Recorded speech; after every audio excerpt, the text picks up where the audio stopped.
তৃণমূল সাংসদের উপস্থিতিতে বুধবার আরামবাগে শুরু হলো ভুয়ো ভোটার চিহ্নিতকরণের কাজ। এদিন দলের অন্যান্য নেতৃত্বদের নিয়ে ভুয়ো ভোটার চিহ্নিতকরণে নামেন আরামবাগের সাংসদ মিতালি বাগ। জানা গেছে, রাজ্যের মুখ্যমন্ত্রী তথা তৃণমূল সুপ্রিমো মমতা বন্দ্যোপাধ্যায়ের নির্দেশে রাজ্য জুড়ে শুরু হয়েছে ভুয়ো ভোটার চিহ্নিতকরণের কাজ। আরামবাগেও এর আগে তৃণমূলের পক্ষ থেকে এই কর্মসূচি করা হয়।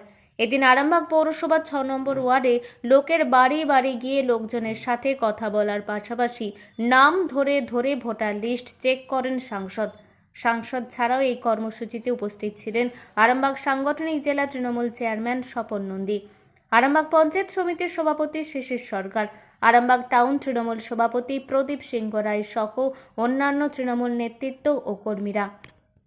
দেখুন, বিষয়টা হচ্ছে ইন্ডোরে যেদিনে সকলকে ডেকেছিলেন আমাদের মাননীয় মুখ্যমন্ত্রী মমতা বন্দ্যোপাধ্যায়, তিনি একটা ভোটার লিস্ট ধরেই কিন্তু সবাইকে চোখে আঙুল দিয়ে দেখিয়ে দিয়েছিলেন, বিশেষ করে নির্বাচন কমিশনকে দেখিয়ে দিয়েছিলেন যে কত ভুয়ো ভোটার আছে। তো তখন তিনি দলীয় কর্মীদের নির্দেশ দেন, সেই মোতাবেক আমরা ব্লকে বলুন টাউনে বলুন আমরা যাচ্ছি বিভিন্ন জায়গায়। তো গিয়ে আমরা একাধিক ভুয়ো ভোটারের হদিশ পাচ্ছি। সেই ভুয়ো ভোটার কতগুলো আছে, কি ধরনের তারা ভোটার, তার তদন্ত করতে আমাদের কিন্তু বিভিন্ন টাউন এবং ব্লকে কিন্তু যাওয়া।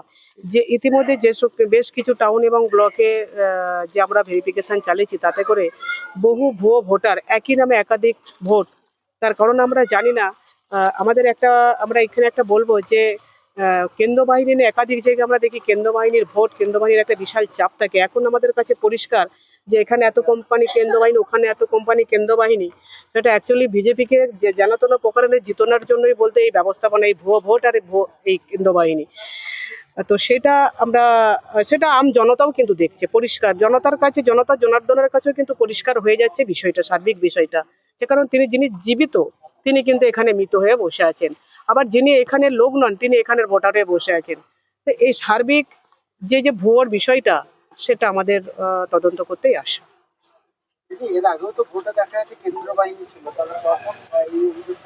না, কেন্দ্র বাহিনী দেখুন, আমাদের দিদি অনেকদিন ধরে অভিযান চালাচ্ছে।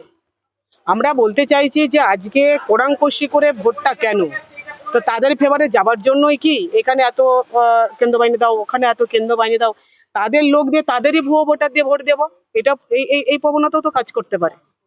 সেটা তো পরিষ্কারই বোঝা যাচ্ছে। এক একটা জায়গায় এত ভুয়ো ভোটার বেরোচ্ছে, তো তাদেরকে তারা সমর্থন করছে, তারা তরজলদি ভোটটা দিয়ে যেন বেরিয়ে যেতে পারে। এরকম তো হয়েছে, এরকম তো আমরা দেখতেও হয়েছে। আজকে বেশ কয়েকটা ওয়ার্ডে আমরা যাব। আমাদের দলীয় কর্মীরা ইতিমধ্যে যারা এখানে উপস্থিত হয়েছেন, দেখতে পাচ্ছেন সকলেই আছেন এখানে। ওনারা অনেকটা কাজ আগিয়ে রেখেছেন। আমাদের ডে টু ডে আমাদের যা কাজ হয় সেটা রিপোর্টিং করতে হয় আপার নেতৃত্বকে। অনেকটা কাজ আগিয়ে গেছে, অনেকটাই কাজ আগিয়ে গেছে। যেগুলো বাকি আছে আমরা তার জন্য আমরা খুব তুরন্ত রিপোর্ট তোলার চেষ্টা করছি। রিপোর্ট ঠিকই আছে যা দেখছি আমাদের। এই সব ভোটার লিস্ট নিয়ে বাড়ি বাড়ি গিয়ে মানে এমনি আমরা স্লিপ না, সেটা দেখুন, 2024-এ যখন নির্বাচন হয়েছে তারা কিন্তু ভোট দিয়েছে। 2025-এ যখন নতুন লিস্ট হলো তারা মারা গেল। তা নির্বাচন কমিশন এত উদাসীন কেন? নির্বাচন কমিশন কোথায় আছে? নির্বাচন কমিশনের ভূমিকাটা কোথায়? নির্বাচন কমিশন কাদের? মমতা বন্দ্যোপাধ্যায় তো নির্বাচন কমিশন নয়।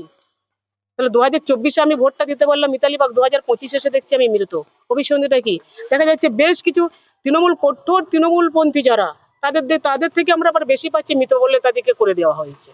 এখন আরামবাগেই রয়েছে প্রাণ আইভিএফ ফার্টিলিটি সেন্টার। নিঃসন্তান দম্পতিদের মুখে হাসি ফোটানোর বিশ্বস্ত প্রতিষ্ঠান প্রাণ আইভিএফ ফার্টিলিটি সেন্টার দক্ষিণবঙ্গের মধ্যে সর্ববৃহৎ এবং সর্বপ্রথম এআরটি গভর্নমেন্ট রেজিস্টার প্রাপ্ত আইভিএফ সেন্টার এখন আরামবাগেই। অল্প খরচে আইভিএফ পরিষেবা, বন্ধ্যাত্ব চিকিৎসার এক অভিনব অধ্যায়। প্রাণ আইভিএফ ফার্টিলিটি সেন্টার একেবারে অল্প খরচে পুরুষ ও মহিলার বন্ধ্যাত্ব পরীক্ষা, বন্ধ্যাত্ব চিকিৎসা সবকিছুই হয় আমাদের প্রতিষ্ঠানে। সুচিকিৎসার মাধ্যমে মা ও বাবা ডাক শুনতে পারবেন নিঃসন্তান দম্পতিরা। তাহলে আর দেরি কেন? আজই যোগাযোগ করুন প্রাণ আইভিএফ ফার্টিলিটি সেন্টারে। ঠিকানা বসন্তপুর, আমতলা, 2 নম্বর রেলগেট, আরামবাগ, হুগলি। যোগাযোগ নম্বর 7865858781 অথবা যোগাযোগ করুন 7908098172 এই নম্বরে।